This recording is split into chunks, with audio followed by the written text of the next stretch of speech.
So from 2 points to an equation, here we go. Now notice these points here, this 0, 4 is actually a y-intercept. So y-intercepts all have the form 0, comma, and then the y value. So remember, this is an xy pair, 0, 4. So the x is a 0. Whenever x is a 0, that puts you right on the y-axis. So this says, the 0 says right on the y-axis, the y value is 4. So we know that the y-intercept is a 4. So the information we're given is we can find slope from the 2 points, and then we also know the y-intercept. So we are going to be using slope-intercept form. Find the slope and the y-intercept, okay? Slope-intercept form.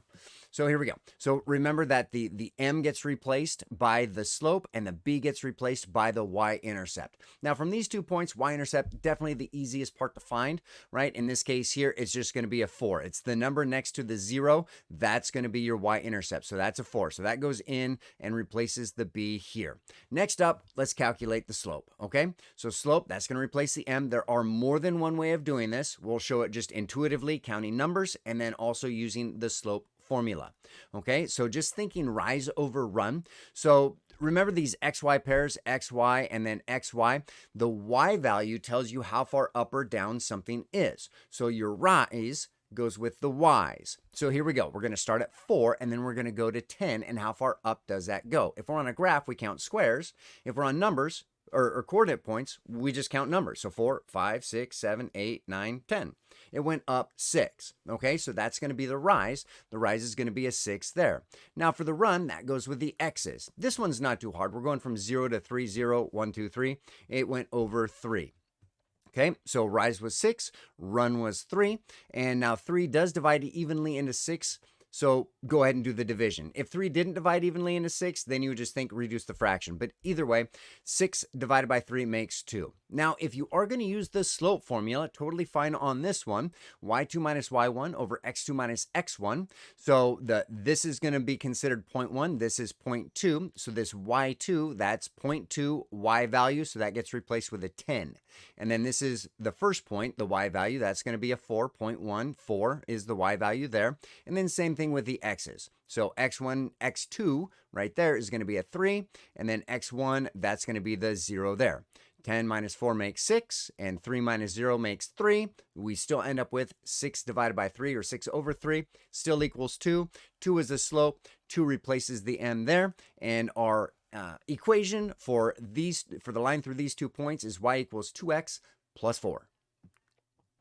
So let's go ahead and have you try this one out on your own. Pause the video, then come on back and see how you did. Here we're writing an equation from 2 points, and we know one of them is the y-intercept, the 0, 2. Anytime we have a x is 0, the corresponding y is the y-intercept. So we know what the y-intercept is. We can find slope and y-intercept. Slope-intercept form is what we'll use. Y equals mx plus b.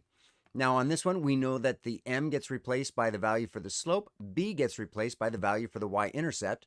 On this one, the y-intercept, super easy to find. It's the y next to the x0. So that's going to be a 2 there. So we can just go ahead and replace the b with a 2. And next, find the slope. So slope, remember, that's rise over run. So if we're trying to find the rise, we can just look at the ordered pairs. I'm going from a 2. Remember, the y's goes with the rise, x's goes with the run, because the y values tell you how far something is up or down. So we're starting at a 2 on the y's, and we're ending at a negative 10. So we start at 2 above 0, and then we go 10 below 0. So think temperature, 2 degrees above 0, 10 below 0. So that's going to go down 12. Okay, so 2, 1, 0, negative 1, 2, 3, 4, 5, 6, 7, 8, 9, 10. It's down 12. So that's going to be the rise. It's a down 12. Now for the run, we look at the x's. We're going from 0 to 4. And that one's pretty easy. 0, 1, 2, 3, 4. Okay, so run is 4. So we have negative 12 over 4 for our rise over run. Now 4 does divide evenly into negative 12, so we do the division. If it didn't divide evenly, then we just reduce the fraction. So we have a negative divided by a positive, so that's going to be a negative, and then 12 divided by 4 makes 3. Now, if you're still getting used to doing it intuitively just by counting numbers, that's great. If you still like using the slope formula, here's how you would do that for this example here. So the first one would be 0.1, and the second one here would be 0.2. So y2 would be replaced with a -10. The y1 would get replaced with a 2 there. Now we look at the x's. That's going to be the 4 and the 0. So x2, that gets replaced with a 4, and the x1 right there gets replaced with a 0. -10 minus 2 makes -12, and 4 minus 0 makes a +4. We end up with the exact same values, so the exact same slope. So now that we know the slope, the m is a -3, we can replace that here, and there's our answer there. So through these 2 points, the equation is y equals -3x plus 2.